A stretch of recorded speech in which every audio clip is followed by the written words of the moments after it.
feel the urge today to speak to you. I don't know why, but I'm gonna do it anyway. So it's about belief. It's about, because I was thinking about what all the knowledge I've came from in this lifetime. And I love to search things. I love to understand, and I love to know what is truth. And sometimes you think about something and you say, oh, I believe it.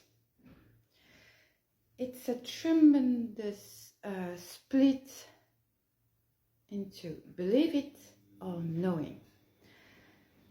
The first encounter that I had with Angel was I was so little, and at night I have a lot of attacks. I see things that I don't want to see, and during the day there was a presence that told me every day, you're safe, you're okay, I'm watching over you. So I was feeling quite nervous at night, because when you're a child, you know, you can defend yourself against, because you don't know, you don't understand what is happening right here and right now, what they want from you. And they just want your light, you just want your soul, but you don't know that you're in that kind of realm, because you're a child and you don't have the weapons to fight against it. The second thing was, I think that it was after I was searching for more spiritual meanings, and I was searching a lot of ways to understand what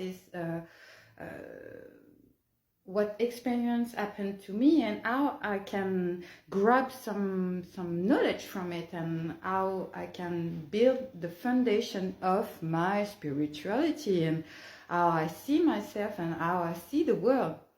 So I have to dig so deep, and that comes from the healing journey. But the healing journey really begins when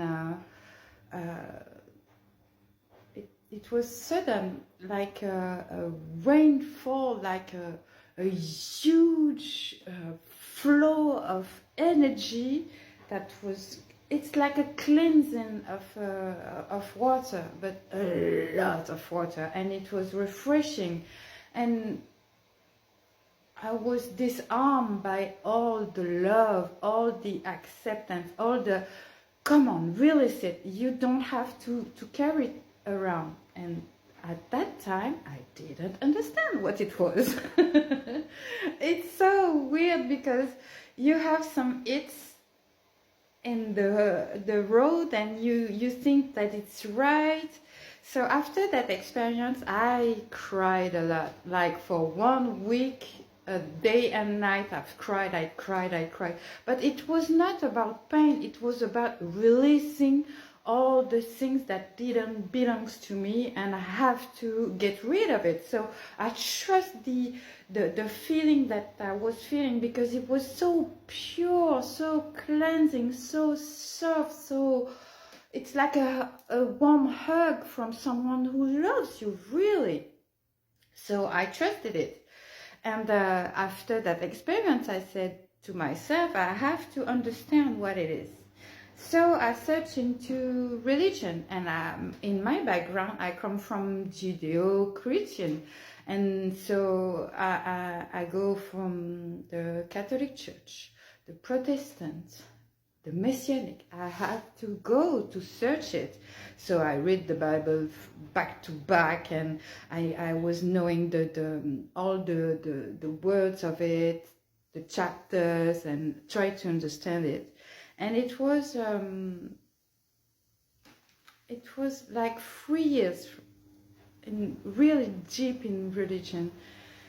And then I thought to myself, it's weird, because the connection that I had at first before I was in religion, it's kind of fizzled out, and I were more judgmental about others. I'm more harsh upon myself, because I was not perfect, because I was a sinner, and all that things, it was so heavy for me that I think to myself that, no, it's not worth it.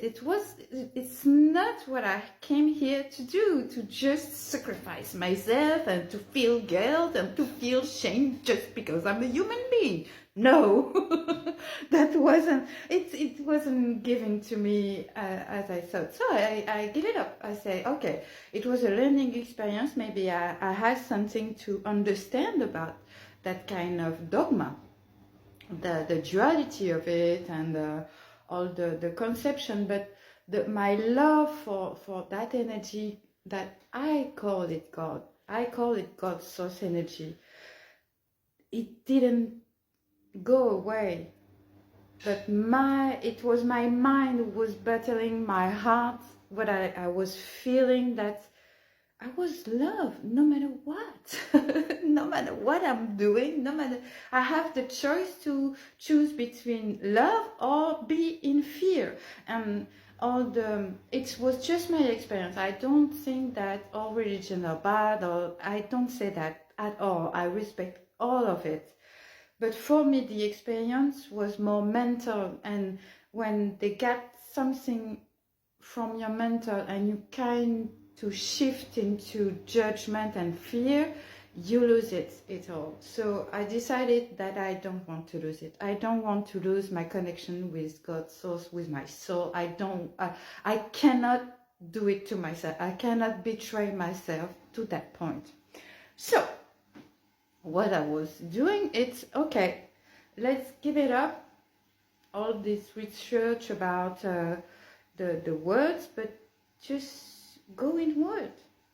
So I tried a different thing, and it was more fulfilled because I was not searching from outside source, but just inside. If it's talking to me right here, right now, so I can connect to it, so I can see for myself what is in this connection to it. So that's when I decided to go to meditation, more introspection, shadow work. It was so hard to do, to see yourself with all the part that you don't like about yourself, or the pity party, or the, oh, why is always me? You know that. But you have to look at for yourself with honest eye and honest heart, because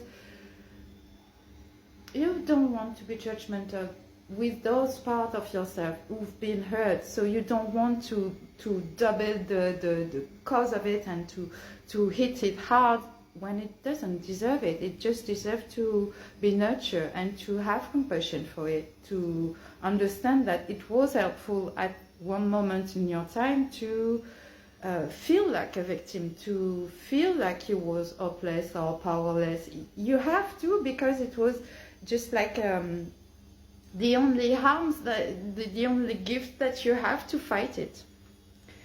So, to be clear with you, what I understand about belief, it's something that it's outside of yourself, and you are agree with one belief that was told to you, but you don't know it.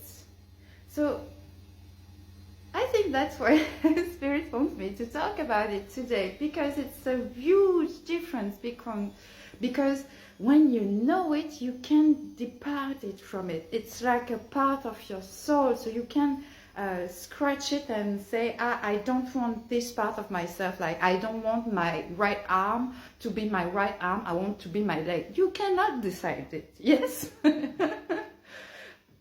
So it's like, when you know it, nothing from the outside world can take it from you. I hope it was helpful, and see you next time. Bye.